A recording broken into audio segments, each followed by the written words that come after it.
Praise the Lord. யாத்ராகமம் 5ஆம் அதிகாரம். பின்பு மோசேயும் ஆரோனும் பார்வோனிடத்தில் போய், இஸ்ரவேலின் தேவனாகிய கர்த்தர் வனாந்திரத்திலே எனக்கு பண்டிகை கொண்டாடும்படி என் ஜனங்களை போகவிட வேண்டும் என்று சொல்லுகிறார் என்றார்கள். அதற்கு பார்வோன், நான் இஸ்ரவேலை போகவிட கர்த்தரின் வார்த்தையை கேட்கிறதற்கு அவர் யார்? நான் கர்த்தரை அறியேன், நான் இஸ்ரவேலை போக விடுவதில்லை என்றான். அப்பொழுது அவர்கள், எபிரேயருடைய தேவன் எங்களை சந்தித்தார். நாங்கள் வனாந்திரத்தில் 3 நாள் பிரயாணம் போய் எங்கள் தேவனாகிய கர்த்தருக்கு பலியிடும்படி போகவிட வேண்டும். போகாதிருந்தால் அவர் கொள்ளை நோயும் பட்டயமும் எங்கள் மேல் வரப்பண்ணுவார் என்றார்கள்.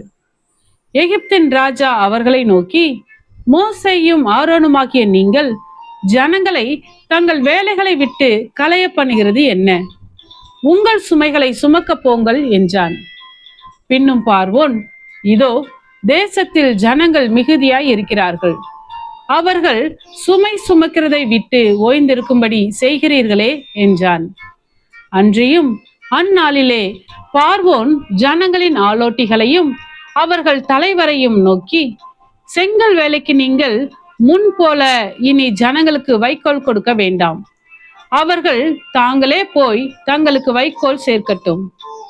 அவர்கள் முன் செய்து கொடுத்த கணக்கின்படியே செங்கல் செய்யும்படி சொல்லுங்கள், அதிலே நீங்கள் ஒன்றும் குறைக்க வேண்டாம். அவர்கள் சோம்பலாய் இருக்கிறார்கள், அதனால் நாங்கள் போய் எங்கள் தேவனுக்கு பலியிடுவோம் என்று கூக்குரல் இடுகிறார்கள்.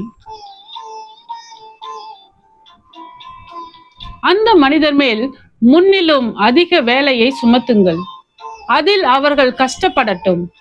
வீண் வார்த்தைகளுக்கு அவர்கள் செவி கொடுக்க விடாதிருங்கள் என்று கட்டளையிட்டான்.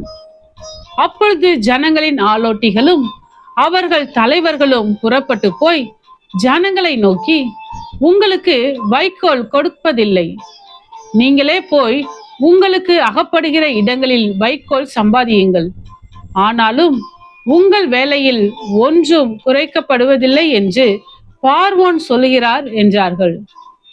அப்பொழுது வைக்கோலுக்கு பதிலாக தாளடிகளை சேர்க்கும்படி ஜனங்கள் எகிப்து தேசம் எங்கும் சிதறி போனார்கள். ஆலோட்டிகள் அவர்களை நோக்கி, வைக்கோல் இருந்த நாளில் செய்தபடியே உங்கள் வேலைகளை ஒவ்வொரு நாளிலும் செய்து முடியுங்கள் என்று சொல்லி அவர்களை துரிதப்படுத்தினார்கள். பார்வோனுடைய ஆலோட்டிகள் இஸ்ரவேல் புத்திரர் மேல் வைத்த அவர்களுடைய தலைவர்களை நோக்கி, செங்கல் வேலையில் நீங்கள் முன் செய்தது போல நேற்றும் இன்றும் ஏன் செய்யவில்லை என்று கேட்டு அவர்களை அடித்தார்கள். அப்பொழுது இஸ்ரவேல் புத்திரரின் தலைவர் பார்வோனிடத்தில் போய் சத்தமிட்டு, உமது அடியாருக்கு நீர் இப்படி செய்கிறது என்ன? உமது அடியாருக்கு வைக்கோல் கொடாதிருந்தும் செங்கல் அறுத்து தீர வேண்டும் என்று எங்களுக்கு சொல்லுகிறார்கள். உம்முடைய ஜனங்களிடத்தில் குற்றம் இருக்க உமது அடியாராகிய நாங்கள் அடிக்கப்படுகிறோம் என்றார்கள்.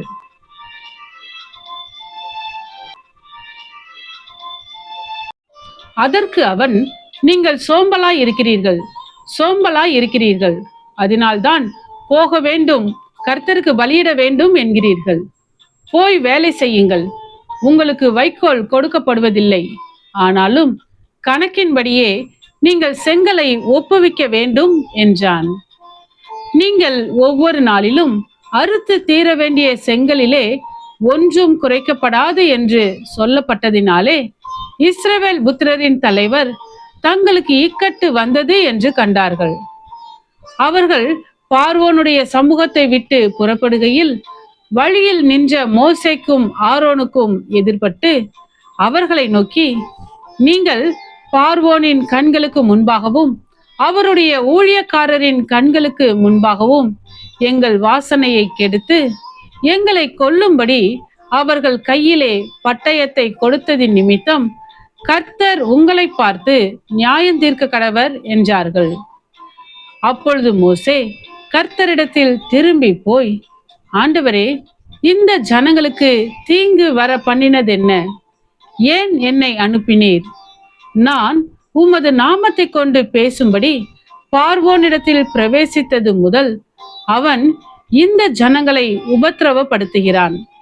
நீர் உம்முடைய ஜனங்களை விடுதலையாக்கவில்லையே என்றான். கர்த்தாவே, உம்முடைய வசனம் என் கால்களுக்கு தீபமும் என் பாதைக்கு வெளிச்சமுமாய் இருக்கிறது.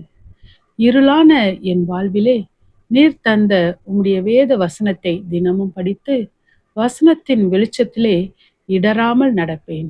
ஆமேன்.